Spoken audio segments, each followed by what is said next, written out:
begini, ini kan masalah ijazah sudah berkali-kali diajukan ke sidang perdata juga pernah, ke TUN juga pernah, dan rata-rata pengadilan menyatakan tidak berwenang. Ya karena salah satunya adalah justru saya agak terbalik, pandangan saya justru satu-satunya forum pengujian secara material adalah perkara pidana. Di perdata dan TUN itu semua formal. Formal maksudnya begini, kalau bicara ibu punya sengketa tanah dengan ada sertifikat selesai. Tidak mungkin diuji lagi sertifikat itu asli atau palsu. Tapi di sidang pidana dia masuk ke kebenaran material. Jadi boleh aja anak ijazah diuji betul itu ijazah benar nggak, penerbitannya, fisiknya dan segala masuk macam. akal, Dan masuk itu akal. hanya ada di perkara pidana. Karena itu Jadi nanti saksi ahli-ahli akan dihadirkan. betul. Karena itu kami melaporkan ke secara pidana adalah tujuannya agar dia masuk betul-betul ke material, semua diuji secara berimbang. Pak Jokowi, UGM silakan mengajukan alat buktinya. Buktinya, oke. Pak Roy dan Bu Tifa silakan mengajukan alat buktinya, saksi-saksinya, suratnya, ahlinya, semua didengar oleh hakim, didengar oleh publik, didengar oleh media. Nanti di situ hakim akan mengambil keputusan tentunya dengan sebuah aturan. Adanya 2 alat bukti yang cukup dan keyakinan hakim. Oke. Dan diputuskanlah apakah ijazah ini asli atau tidak. Kenapa? Karena salah satu persangkaan utamanya adalah delik fitnah. Ya. Fitnah itu adalah apa yang dituduhkan oleh terdakwa adalah kebohongan. Oke. Yang dituduhkan apa sih? Ijazah palsu. Berarti apa? Dituduh fitnah berarti itu adalah kebohongan. Faktanya apa? Ijazah itu asli. Jadi jaksa di sini sendiri pada saat dia mengkonstruksikan tindak pidana fitnah, dia harus membuktikan bahwa ijazah ini asli. Oke, jadi begini. Saya tolong melanjutkan. Begini, Prof. Izin sedikit lagi untuk itu jaksa nanti akan menghadirkan satu ijazah aslinya akan dihadirkan, hasil lapornya akan dihadirkan, seluruh saksi-saksi teman kuliah, para dosen UGM, otoritas dekan dan rektorat juga akan didengar keterangannya, para laboran yang melakukan pengujian lapor akan didengar keterangannya, teman SMA, teman kuliah, dan seluruh alat bukti yang bisa memperkuat bahwa betul Pak Jokowi menjalani perkuliahan 80 sampai tahun 85 dan memperoleh ijazah, termasuk teman-teman yang di wisuda bersamaan memperoleh ijazah satu wisuda, itu juga semua akan didengar, dan ini sebagai pintu untuk membuktikan kebenaran dakwaan fitnah. Belum masuk ke yang teknologi IT ya. Saya bisa kurang itu. Saya nambahkan. Silakan, Prof. Yang disebut material dan formil itu perbuatan yang real, yang nyata, bukan benda yang bernama dokumen. Dokumen di dalam UGM itu legalitas. UGM mempunyai legalitas menyatakan. Tapi publik punya hak legitimasi namanya. Oke. Tapi kan di sidang itu, Prof, nanti kan ada ahli laboratorium dan semuanya, nanti kemudian juga ahli yang dihadirkan oleh pihak Pak Jokowi, lalu kemudian yang menunjukkan bahwa ini tulisannya, fontnya, tintanya, kertasnya, dan seterusnya. Itu kan terjadi pembuktian di sana. Itu bukan pembuktian pidana, Pak. Bukan pembuktian pidana. Itu perbuatan. Perbuatan itu adalah perilaku. Tetapi kalau kita bicara asli apa tidak asli, itu di PT UN dimulai dari awal itu. Tidak akan mungkin bisa di sini walaupun ada ahli yang didatangkan dan nanti saling kemudian berdebat sehingga pihak hakim punya keyakinan bahwa mana ini ternyata ijazahnya betul asli dan dilakukan fitnah misalnya seperti itu, atau sebaliknya ijazahnya palsu maka Dokter Tifa dan Mas Roy bukan tidak melakukan pidana. Ahli tentang pengetahuan, tentang pengetahuan saja, yang menafsirkan asli atau palsu, itu hanya pemikiran. Dan tidak terbentuk keyakinan di hakim bahwa ini asli atau palsu, dan siapa yang melakukan fitnah atau siapa yang tidak melakukan fitnah. Hukum pidana tidak pernah mengukur pemikiran, perbuatan. Pemikiran nggak masuk hukum pidana, itu pemikiran, itu satu akal atau kehendak. Tetapi kalau pidana itu yang real terjadi, utuh, dokumen tidak pernah bisa diputuskan di pidana. Oke, kebetulan ada Wakapolri pada masanya 2011-2013 Pak ya. Oke, nanti diberikan. Boleh sedikit aja Pak Ugro. Karena saya sungguh agak bingung nih. Kalau menurut saya kebayang ketika nanti kemudian ada pembuktian di sidang, maka ahli-ahli bisa datang lalu kemudian sama-sama saling membuktikan terkait dokumen tersebut. Ini bayangan saya. Apakah kemudian hakim itu nanti akan memutuskan bahwa ini ijazah asli menurut keyakinannya atas ahli yang dihadirkan, atau ini adalah palsu menurut keyakinan atas ahli yang dihadirkan? Bisa dua hal. Keyakinan atas perbuatan orang. Tapi orang yang melakukan secara teknis mengenai dokumen itu ada bidangnya. Dimulai dari sengketa informasi dulu. Kalau sudah dilakukan benar seperti ini, ya bawa ke PT UN. Agar kalau tidak hadirnya siapa saja bisa dianggap meninggalkan haknya. Dan hasil sengketa informasi di KIP itu pasti juga akan dibawa nanti Itu akan menjadi salah satu sarana Pertimbangan. PT UN. Oke. Itu maksud Harus saya. PT UN. Lembaganya cuma itu untuk menentukan kepalsuan atau keaslian. Oke, kita berikan tangan untuk Prof Gayus. Silakan Pak Ugro.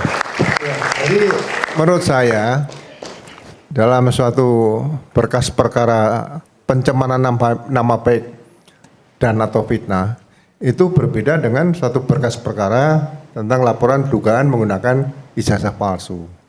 Kalau dikatakan Mas Rifai tadi, kalau ada laporan dugaan penggunaan ijazah palsu, semua saksi-saksi tadi laporan itu dihadirkan boleh. Kalau pencemaran nama baik kan hanya mencemarkan nama baik dan fitnah. Kenapa harus membawa orang-orang yang ahli lapor dan sebagainya? Ya, alat bukti dalam rangka pencemaran nama baik apa saja, itu saja. Jadi berkas perkara cukup tipis, nggak usah 1,5 meter seperti itu. Jadi bedakan berkas perkara tentang pasal dugaan ijazah palsu dan satu lagi berkas perkara dengan dugaan pencemaran atau fitnah seperti itu. Tapi saya tanya ke Pak Ugro. Pak Ugro setuju dengan apa yang disampaikan oleh Prof Gayus bahwa tidak akan mungkin pembuktian itu bisa dilakukan di persidangan terkait ijazah itu asli atau palsu? Ya, membuktikan ijazah asli atau palsu itu ya dugaan ijazah palsu diproses dulu oleh kepolisian.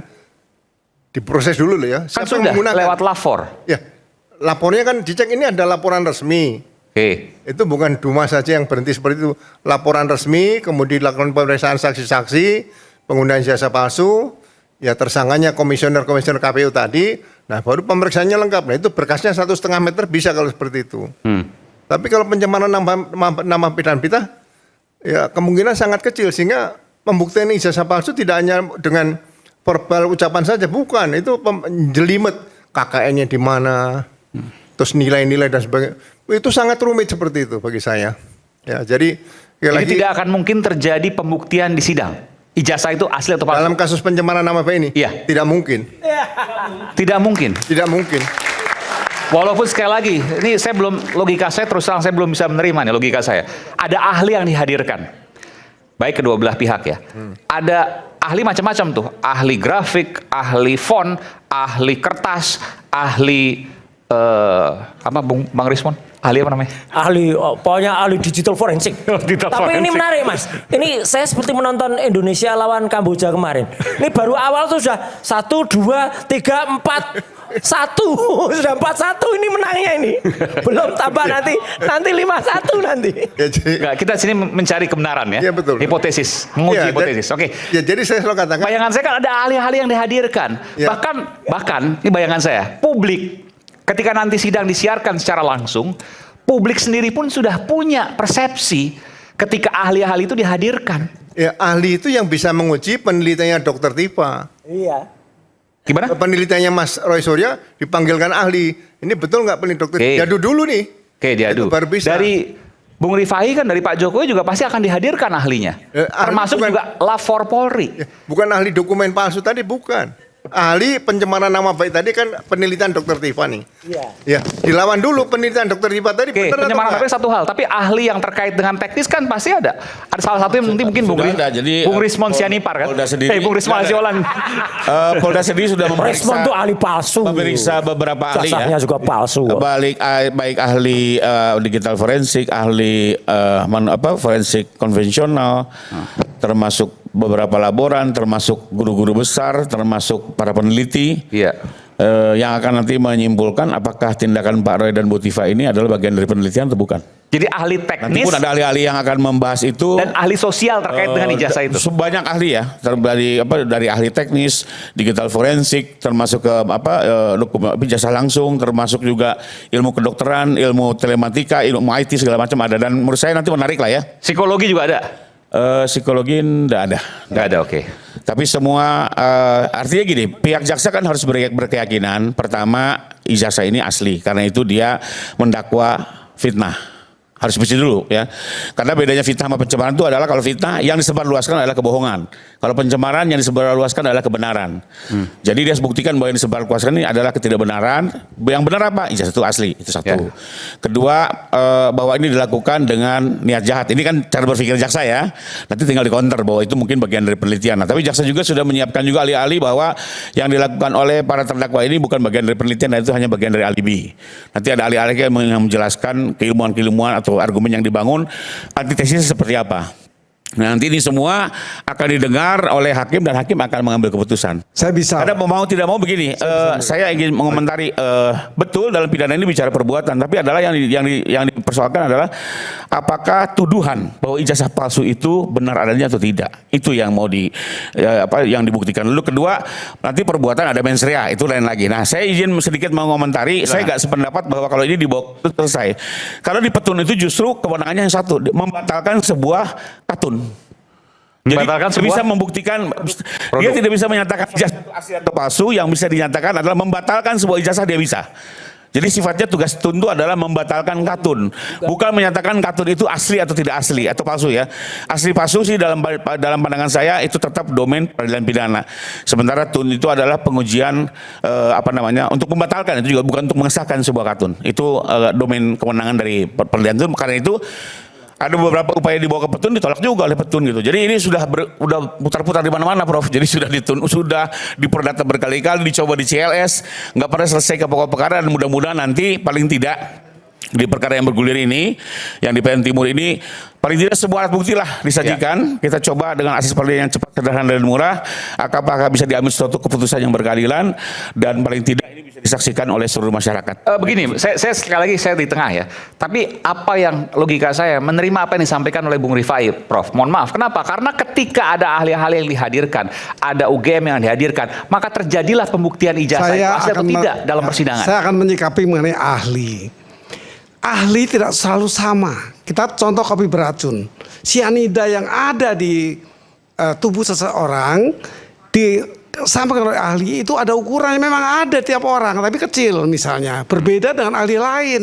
Jadi ahli tidak selalu bisa dipakai sebagai sesuatu yang absolut. Tentu perbedaan keahlian, karena itu ada di pikiran orang, bukan di perbuatan. Dan itu tidak bisa membentuk keyakinan hakim, mana asli, mana tidak, mana itu pembunuhan untuk Mirna ya misalnya, Tadi saya mana katakan tidak. itu di hakim. Hakim mempunyai legal yang konkreto. Itu hakim memang, tapi jangan sebut ahli, hakim. Kalau ahli tidak ada Atas keterkaitan. pendapat ahli kan? Pendapat ahli yang diyakini oleh hakim, makanya menjadi keyakinan hakim.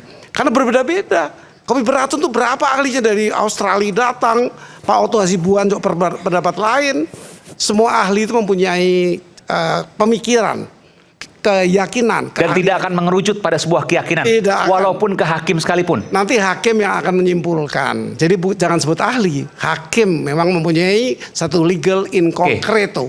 Tapi begini, kalau memang menurut Prof seperti itu, artinya tidak akan pernah bisa dibuktikan bahwa ijazah itu asli atau palsu, betul ya? Di dalam sidang itu? Di sidang pidana tidak bisa, kecuali di PT UN. Tadi juga saya tidak sependapat kalau Di prosedur pidana ini, penerbitan. maksudnya pidana ya? Nggak akan bisa kan? Tidak akan ketemu. Artinya, delik fitnah itu yang kemudian didakwakan tidak akan pernah bisa dikabulkan dong oleh hakim, karena nggak tahu mana yang asli mana yang palsu. Eksepsi terhadap dakwaan pencemaran baik, fitnah itu sudah dipatahkan, sudah ditolak, dikembalikan ke jaksa. Artinya tidak diproses lagi. Dan diperbaiki. Tidak suruh diperbaiki. Kalau ada orang mau memperbaiki, cari hukum acaranya sebagai legal in abstracto, coba diajukan lagi. Jadi ini akan betul apa yang disampaikan oleh Bung Ferdinand nanti. Ya, Ini fitnahnya tidak akan terbukti ke depan. dikembalikan. Anti klimaks. Anti klimaks. Ya, Anti klimaks. Anti klimaks. Sekali lagi saya tanya Prof Gayus. Prof Gayus selama menjadi hakim agung dan dikembalikan untuk tidak diamanatkan, diulang, diperbaiki, tidak. Hakim hanya mengembalikan, tidak dilanjut. Tidak ada pembuktian lagi. fitnahnya tidak terbukti, ijazahnya juga tidak akan terbukti. Memang belum tahap pembuktian, tapi hakim berkeyakinan ini diterima eksepsinya, kemudian yang didalilkan bahwa ini asli menurut UGM itu legalitas, bukan legitimasi. Legitimasi kembali Dr. Tifa melakukan penelitian, itu legitimasi publik yang mengimbangi dengan apa yang menjadi legalitas. Ini menarik. Isu hangat kadang bikin menat, apalagi kalau tidak bisa mencerna dengan cermat. Jangan lupa secangkir kopi yang hangat dan nikmat untuk menemani kebersamaan dalam program Rakyat Bersuara bersama saya Aiman Wicaksono. Kita akan kembali saat lagi selepas jeda.